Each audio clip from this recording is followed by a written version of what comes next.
আসসালামু আলাইকুম ওরহমতুল্লাহি ওবারাকাতুহু। এ পর্বে আমাদের আলোচনা সূরা লুকমানের তৃতীয় রুকুর দ্বিতীয় পর্ব। আলহামদুলিল্লাহ ওয়াসসালাতু ওয়াসসালাম আলা রাসূলিল্লাহ ওয়া আলা আলিহি ওয়া সাহবিহি আজমাইন, আম্মা বাদ। আউযু বিল্লাহি মিনাশ শাইতানির রাজিম। বিসমিল্লাহির রহমানির রহিম। রব্বি ইশরাহ লি সাদরি ওয়া ইয়াসসির লি আমরি ওয়াহলুল উকদাতাম মিন লিসানি ইয়াফকাহু কাওলি। আয়াত 20 ইরশাদ হচ্ছে, আল্লাহ বলেন, আলাম তারা আন্নাল্লাহা সাখখারা লাকুম মা ফিস সামাওয়াতি ওয়া মা ফিল আরদ। তোমরা কি দেখো না, নিশ্চয়ই আল্লাহ তাআলা তোমাদের জন্য নিয়োজিত করেছেন আসমান সমূহ ও জমিনে যা কিছু আছে, আর তোমাদের প্রতি তার প্রকাশ্য ও অপ্রকাশ্য নিয়ামত ব্যাপক করে দিয়েছেন। মানুষের মধ্যে কেউ কেউ আল্লাহ তাআলা সম্পর্কে তর্ক করে জ্ঞান, হেদায়াত, আলো দানকারী কিতাব ছাড়া। তো সম্মানিত সুধী, এখান থেকে মূল বিষয় হচ্ছে, যেখানে আল্লাহ বলছেন যে তোমাদের অধীন করে দেওয়া হয়েছে, যেমন সৌরজগৎ, চন্দ্র, সূর্য, গ্রহ, নক্ষত্র ইত্যাদি সকল বস্তুকে আল্লাহ তাআলা এমন নিয়মের অধীন করে দিয়েছেন যে তারা মানুষের উপকারার্থে অবিরাম কাজ করে চলেছে এবং মানুষ এগুলোর দ্বারা উপকৃত হচ্ছে। এই পৃথিবীর বহু সৃষ্টিকে মানুষের অধীনস্থ করে দেওয়া হয়েছে, যা মানুষ নিজের ইচ্ছা মতো ব্যবহার করে থাকে, যেমন মাটি, উদ্ভিদ, জীবজন্তু ইত্যাদি। আকাশ ও পৃথিবীর সকল বস্তু মানুষের উপকারে নিয়োজিত, তাতে যা মানুষের অধীনে হোক বা মানুষের অধীনের বাহিরে হোক। সেকেন্ড বিষয় হচ্ছে যে প্রকাশ্য নেয়ামত ও অনুগ্রহের অর্থ হলো যা জ্ঞান ও ইন্দ্রিয় দ্বারা অনুভব করা যায়, আর অপ্রকাশ্য অনুগ্রহ ও নিয়ামত হলো যা মানুষের অনুভূতির বাইরে। এই উভয় প্রকার নিয়ামত এতই অসংখ্য বেশি যে মানুষ তা গণনা করতে অক্ষম। থার্ড বিষয় হচ্ছে, এরপরেও মানুষ আল্লাহ তাআলা সম্পর্কে তর্ক করে, ঝগড়া করে, কেউ তার অস্তিত্ব নিয়ে, কেউ তার সাথে শরীক স্থাপন করা নিয়ে, এবং কেউ তার শরীয়ত ও আহকাম নিয়ে। এর পরবর্তী আয়াত আল্লাহ তাআলা বলেন, ওয়াইদা কিলা লাহুম ইত্তাবিউ মা আনজালাল্লাহু। আর যখন তাদেরকে বলা হয় আল্লাহ তাআলা যা নাজিল করেছেন তোমরা তার অনুসরণ করো, তখন তারা বলে, বরং আমরা তার অনুসরণ করব যার উপর আমাদের পিতৃপুরুষদেরকে পেয়েছি। শয়তান তাদেরকে প্রচলিত আযাবের দিকে আহ্বান করলেও কি তারা পিতৃপুরুষদেরকে অনুসরণ করবে? তার মানে হচ্ছে, আশ্চর্যের বিষয় হচ্ছে যে তাদের নিকট না কোনো জ্ঞান ও যুক্তিগ্রাহ্য প্রমাণ আছে, না কোনো প্রদর্শকের পথ নির্দেশনা, এবং না কোনো আসমানি গ্রন্থ দ্বারা প্রমাণ। ঠিক যেন তারা যুদ্ধ করে অথচ তাদের হাতে কোনো তরবারি নেই।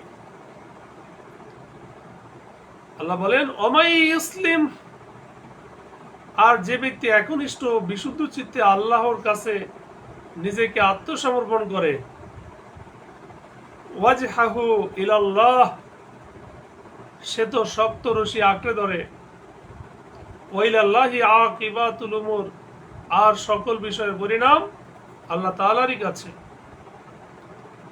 তার মানে হচ্ছে, মুখে নিজেকে আল্লাহর হাতে সুপর্দ করার ঘোষণা দেওয়া হবে, কিন্তু কার্যত আল্লাহর অনুগত বান্দার নীতি অবলম্বন করা হবে না, এমনটি যেন না হয়। আর তা হবে কেবলমাত্র রাসূলকে অনুসরণ করার মাধ্যমে। তার মানে যাবতীয় আদেশ পালন করে এবং যাবতীয় নিষিদ্ধ বর্জন করে, শুধু আল্লাহর সন্তুষ্টি লাভের জন্য আমল করে এবং তার আদেশ পালন, তার বিধান মান্য করে। অর্থাৎ সে আল্লাহর নিকট পাক্কা প্রতিশ্রুতি নেয় যে তিনি তাকে শাস্তি দেবেন না। আল্লাহ বলেন, অমান কাফার ফালা ইয়াহজুনকা কুফরুহু। আর যে কুফরি করে তার কুফরি যেন হে রাসূল আপনাকে ব্যথিত না করে।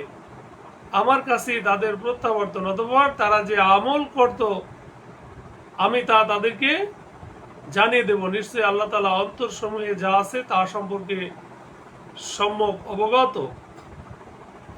তো সম্বোধন করা হয়েছে যে আল্লাহ রসুলকে, অর্থাৎ হে নবী, যে ব্যক্তি আপনার কথা মেনে নিতে অস্বীকার করে সে তো নিজের দৃষ্টিকোণ থেকে এই কথা মনে করে যে ইসলামকে প্রত্যাখ্যান এবং কুফরিকে মেনে নিয়েও তার উপর জোর দিয়ে সে আপনাকে অপমানিত করেছে, কিন্তু আসলে সে নিজেই নিজেকে অপমানিত করেছে।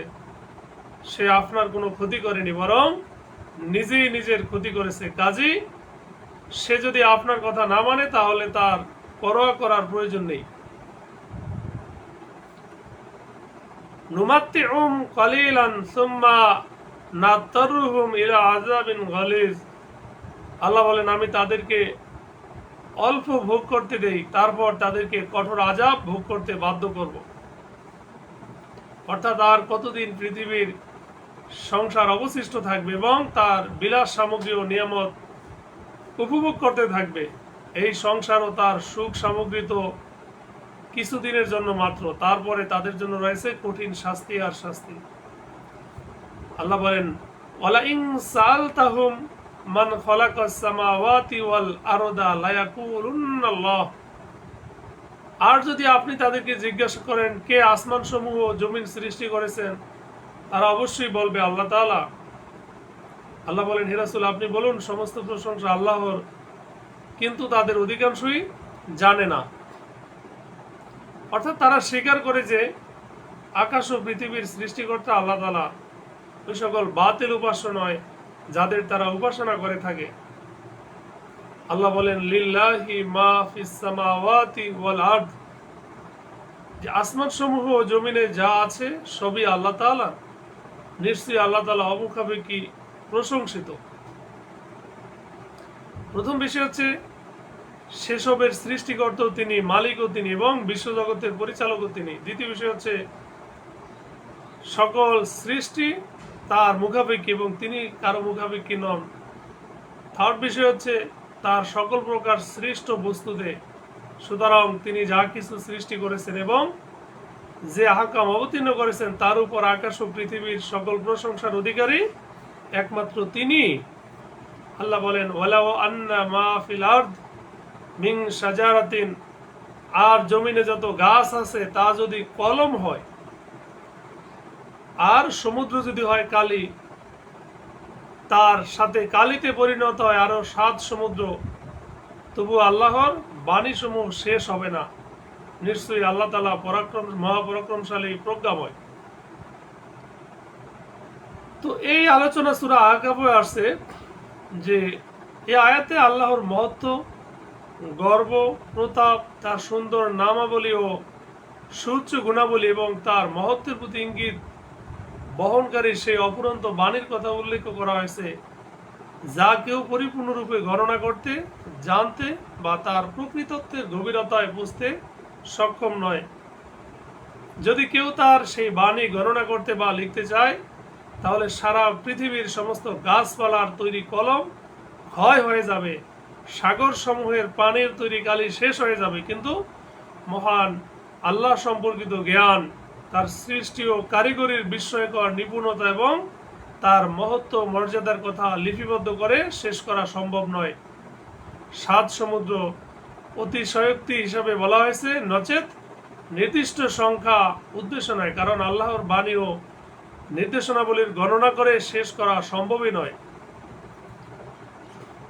মা খালকুকুম ওয়ালা বা'সুকুম, তোমাদের সৃষ্টি ও তোমাদের পুনরুত্থান কেবল একটি প্রাণের মতোই। নিশ্চয়ই আল্লাহ তাআলা সর্বশ্রোতা, সর্বদ্রষ্টা। তার মানে হচ্ছে তার ক্ষমতা এত বিশাল যে তোমাদের সকলকে সৃষ্টি করা বা কিয়ামতের দিন পুনর্জীবিত করা একটি মাত্র আত্মা বা প্রাণীকে জীবিত করা বা সৃষ্টি করার মতোই। তিনি কুন বললেই কুন ফায়াকুন। আল্লাহ বলেন, আলাম তারা আন্নাল্লাহা ইউলিজুল লাইলা ফিন নাহারে ওয়া ইউলিজুন নাহারে ফিল লাইল। আপনি কি দেখেননি যে আল্লাহ তাআলা রাতকে দিনের মধ্যে প্রবেশ করান এবং দিনকে রাতের মধ্যে প্রবেশ করান, আর তিনি সূর্য ও চন্দ্রকে নিয়োজিত করেছেন, প্রত্যেকেই চলছে একটি নির্দিষ্ট সময় পর্যন্ত। আর নিশ্চয়ই তোমরা যা করো আল্লাহ তাআলা সে সম্পর্কে সম্পূর্ণ অবহিত। তো এখানে প্রথম বিষয় হচ্ছে যে রাতের কিছু অংশ নিয়ে দিনে ঢুকিয়ে দেন, যার ফলে দিন বড় রাত ছোট হয়, যেমন গ্রীষ্মকালে ঘটে থাকে, এবং দিনের কিছু অংশ নিয়ে রাতে ঢুকিয়ে দেন, ফলে রাত বড় ও দিন ছোট হয়, যেমন শীতকালে। সেকেন্ড বিষয় হচ্ছে নির্দিষ্ট কাল পর্যন্ত বলতে এখানে উদ্দেশ্য কিয়ামত, অর্থাৎ চন্দ্র সূর্যের উদয় ও অস্ত যাওয়ার যে প্রাত্যহিক নিয়ম আল্লাহ তাআলা নির্ধারিত করেছেন তা কিয়ামত পর্যন্ত অনুরূপী বিদ্যমান থাকবে। এক নির্দিষ্ট কক্ষ পর্যন্ত, অর্থাৎ আল্লাহ তাআলা উভয়ের চলাফেরার জন্য এক নির্দিষ্ট স্থান ও কক্ষপথ নির্ধারণ করে দিয়েছেন, যেখানে তাদের সফর শেষ হয় এবং দ্বিতীয় দিন পুনরায় সেখান থেকে আরম্ভ করে প্রথম স্থানে এসে যায়। একদা আল্লাহ রাসূল সাল্লাল্লাহু আলাইহি সাল্লাম আবু হুরায়রাকে বললেন, তুমি কি জানো এই সূর্য কোথায় অস্ত যায়? উত্তরে আবু যর রাদিয়াল্লাহু তাআলা আনহু বললেন, আল্লাহ তাআলা ও তার রাসূলই ভালো জানেন। তিনি বললেন, আল্লাহর আরশ হলো তার শেষ স্থান, সেখানে যায় এবং আরশের নিচে সেজদা করে এবং নিজ প্রতিপালকের কাছে পুনরায় সেখান থেকে উদিত হওয়ার অনুমতি চায়। এমন সময় আসবে যখন তাকে বলা হবে, তুমি যে দিক থেকে এসেছো ওই দিকেই ফিরে যাও। তখন সে পূর্ব দিক থেকে উদিত না হয়ে পশ্চিম দিক থেকে উদিত হবে, যেমন কিয়ামতের নিকটবর্তী নির্দেশনাবলীর ব্যাপারে বলা হয়েছে। হযরত আব্দুল্লাহ ইবনে আব্বাস বলেন রাদিয়াল্লাহু তাআলা আনহু, সূর্য চরকার মতো দিনের বেলায় আকাশে আপন কক্ষপথে চলে, অতঃপর যখন অস্তমিত হয় তখন রাতের বেলায় পৃথিবীর নিচে অপর প্রান্তে আপন কক্ষপথে চলতে থাকে এবং পুনরায় পূর্ব থেকে উদিত হয়, চাঁদের ব্যাপার অনুরূপ। শেষ আয়াত। আল্লাহ বলেন, যালিকা বিআন্নাল্লাহা হুয়াল হক, এগুলো প্রমাণ করে যে নিশ্চয়ই আল্লাহ তাআলাই সত্য এবং তারা আল্লাহর পরিবর্তে যাকে ডাকে তা মিথ্যা, আর নিশ্চয়ই আল্লাহ তাআলাই হলেন সর্বোচ্চ সুমহান। তার মানে হচ্ছে এই সকল ব্যবস্থাপনা ও নিদর্শন আল্লাহ তাআলা তোমাদের জন্য প্রকাশ করেন, যাতে তোমরা বুঝতে পারো যে নবমণ্ডল ও ভূমণ্ডলের পরিচালক একমাত্র আল্লাহ তাআলা, যার আদেশ ও ইচ্ছা এসব কিছু নিয়মিত পরিচালিত হয়ে থাকে এবং তিনি ছাড়া সব উপাস্যই বাতিল, অর্থাৎ কারোর নিকট কোনো এখতিয়ার বা শক্তিই নেই, বরং সকলে তার মুখাপেক্ষী, কারণ সবাই তার সৃষ্টি ও সবাই তার অধীনস্থ। তাদের মধ্যে কেউ অনুপরিমাণও কিছু নাড়াবার ক্ষমতা রাখে না, না তার তুলনায় বড় মর্যাদাবান কেউ আছে এবং না তার মতো মহান কেউ আছে, বরং তার সুউচ্চ মর্যাদা ও মহত্বের সামনে সবকিছু তুচ্ছ ও হীন। আল্লাহ তাআলা আমাদের সঠিক বুঝ দান করুক, আমিন। আসসালামু আলাইকুম ওয়া রাহমাতুল্লাহ।